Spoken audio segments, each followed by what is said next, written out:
अस्सलाम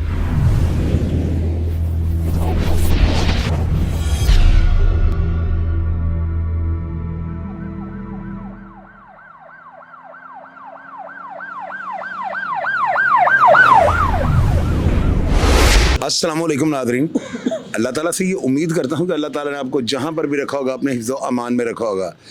मैंने कहा कल जो ख़बर आपको देनी है मैं आज ही दे दूँ। कैसर बट जो है ना, उनकी सुबह इंटरम होने लगी है और इंशाअल्लाह ताला कल ही के दिन में जो है ना उनके बयानात हो जाएंगे। जावेद भट्ट साहब की फैमिली, वो हमज़ा उनकी जो सिस्टर हैं जो जिनकी शहादत थी, शायद वो भी वहाँ पर जाएँ। तो या जावेद भट्ट की फैमिली के अगर दीगर कोई ऐसे अफराद जिनका जाके बयान देना ज़रूरी होगा, तो आई होप, मुझे बड़ी उम्मीद है कि सुबह जो है ना कोर्ट में वो बयान दे देंगे और कैसर भट्ट के ऊपर से जावेद भट्ट साहब का जो केस है ना वो ख़त्म हो जाएगा।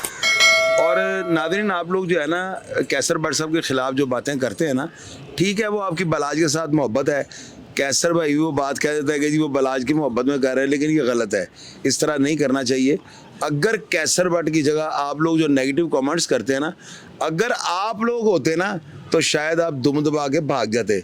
कैसर ने तो जो है सिर्फ किनारा कशी की है, जैसे बड़ों ने फरमाया हुआ है और मैंने आज तक यही सुना हुआ है कि अगर आपकी दोस्ती किसी के साथ ना निभ रही हो, या आपकी दोस्ती में कोई कबाहत आ रही हो, या दोस्ती में कोई मसाइल आ रहे हो, या आपके दिल में कोई ऐसी बात हो, तो हमेशा के लिए जो है ना अपना रास्ता जो है वो चेंज कर रहे हैं। ये कभी किसी ने नहीं कहा कि जी जो रास्ता चेंज करेगा वो गलत होगा। तो फिर इसका क्या मतलब, बंदा लड़ के मर जाए? या गिले शिकवे जो होते हैं इनका कोई अल्टरनेट तो होता है ना, इनका कोई हल तो होता है ना। तो मेरी नज़र में बड़ा बेस्ट होता है कि अगर आपके किसी के साथ नहीं निभ रही, या आप महसूस करते हैं कि यार ये बंदा अब जो है ना मुझे मेरे साथ वो उन्स या वो मोहब्बत नहीं रख रहा, तो आप अपना रास्ता जुदा कर रहे हैं। इसमें कौन सी हर्ज वाली बात है? तो कैसर भट्ट ने बड़ी डिटेल से आपको बताया कि ना वो शहादती था, ना वो मुद्दई था, ना इसके कैसर भट्ट के क्लियर होने से केस पे कोई फ़र्क पड़ेगा। कोई केस के ऊपर फ़र्क नहीं पड़ना, ना केस में कोई फ़ायदा होना है ना नुकसान होना है। मसब वगैरह का केस अलग हो जाएगा। तो मुद्दई के पास ये ऑप्शन होती है, वो जिस स्टेज के ऊपर भी, यानी कि मुद्दई के पास इतनी पावर होती है, तख्तादार पे अगर वो लटक रहा हो ना उसका मुलज़म, जब उसको फांसी घाट पर लटकाने लगते हैं, तो एट द सेम टाइम वो उस वक्त भी माफ़ कर सकता है। वहीं पर उसके हाथ खोल दिए जाते हैं, वहीं पर उसका फंदा उतार दिया जाता है, उसको रिहा कर दिया जाता है। तो मुद्दई जो है ना उसके पास बड़े राइट्स होते हैं। वो जिस स्टेज पे चाहे, जिसको चाहे वो माफ़ कर सकता है। तो अगर कैसर भट्ट को उन्होंने माफ़ कर दिया या उनकी गलतफहमी दूर हो गई है, तो यार आप लोग क्यों चीख रहे हैं? ये गलत बात है। इस तरह की ट्रोलिंग ना करें, बात करें लॉजिकली। मैं पढ़ता हूँ कई जो है ना वीडियोज़ के नीचे कमेंट्स, तो मुझे बड़ी हैरानगी होती है। मैं ये सोचता हूँ यार, या आप लोगों को शाऊर नहीं है, या आप लोग जो है ना फारिगुल दिमाग हैं। वो मुशर्रफ साहब कहते होते हैं ना कि फारिगुल दिमाग, तो ये लफ्ज़ जो है मुझे बड़ा अच्छा लगता है। यार कुछ सोच के मैसेज किया करें। इसमें कैसर भट्ट का जो है ना, अब देखें वो अपने बड़ों को देखता है या बलाज वगैरह की फैमिली को देखता? मुझे आप बताएं, वो शफकत बग्गा के अलावा सुहेल शौकत भट्ट, मौज़म भट्ट साहब, ये सब उसके बड़े भाइयों की तरह है। तो वो सभी वगैरह वो जो है वो उनको देखता है या वो सब की फैमिली को देखता? ये रियलिटी है। रियलिटी को जो है तस्लीम करना जो आप शुरू करें, ये बड़ा बेहतर होता है कि आप ग्राउंड रियलिटी में बात करें। ये जो हवा में तोता छोड़ देने वाली बात है ना कि जाएं अब इसको पकड़ लें, इन चीज़ों का कोई फ़ायदा नहीं होता। आप अजीब सी बातें, गरदार लिख देते हैं।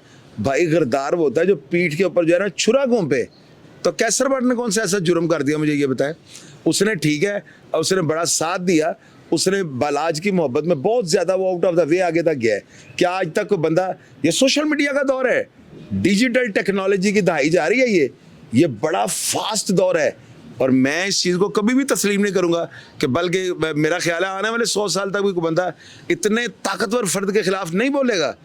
ये सिर्फ जो है ना मोहब्बत थी बलाज के साथ कैसर की।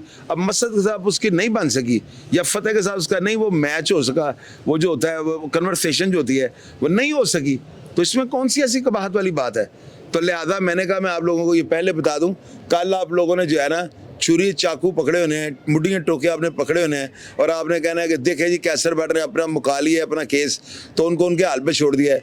और भैया वो कैसर ने नहीं छोड़ा, वो अदालत ने छोड़ा है। हमारा जुडिशियल सिस्टम कुछ इस तरह का है कि मुद्दई जिसको माफ़ करे अदालत सिर्फ उसी को छोड़ सकती है और किसी को रिलीफ नहीं मिलता। तो ये चूँकि ब्रेकिंग न्यूज़ थी तो मैंने सोचा कि मैं ये आपको ज़रूर बताऊं। बल्कि आप लोग कल देखिएगा, कल सोशल मीडिया पे तूफ़ान बदतमीज़ी बरपा हुआ होगा, लोग नीचे अजीबो गरीब कमेंट्स कर रहे होंगे, लेकिन ये गलत है। मैं इनकी मज़ाहमत करता हूँ कैसर मेरे छोटे भाइयों की तरह है। पहले दिन से उसने जो बात की, जो काम किया, जो वो करने जा रहा था, हर चीज़ को वो मेरे साथ शेयर करता था और मैं उसको मशवरे देता था। बल्कि इस काम में भी उसने मुझसे मशवरा किया था कि शाहिद भाई मुझे क्या करना चाहिए।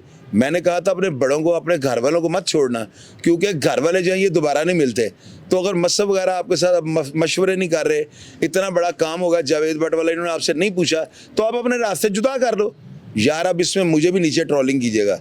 अल्लाह ताला की ज़ात जो है ना आप सबको नेकी की हदायत दे। आप अच्छे अच्छे कमेंट्स करें, दिल आज़ारी वाले कमेंट्स ना करें और ऐसी बातें लिखें जिससे ये मामला जो है ना सुलह और फहम व तहमीम की तरफ जाने शुरू हो। और इस तरह की बातें लिखने से जो है ना मास व दिल आज़ारी के या कबाहत महसूस करवाने का और आपको कोई फ़ायदा नहीं होता। अपना और अपने घर वालों का ढेर सारा ख्याल रखिएगा और प्रोग्राम का फीडबैक लाजमी दीजिएगा कि आप कैसर भट्ट के कल होने वाले बयानात के बारे में आप क्या कहते हैं। अल्लाह ताला की ज़ात आपको हमेशा अपनी हिफाजत में रखे। पाकिस्तान जिंदाबाद।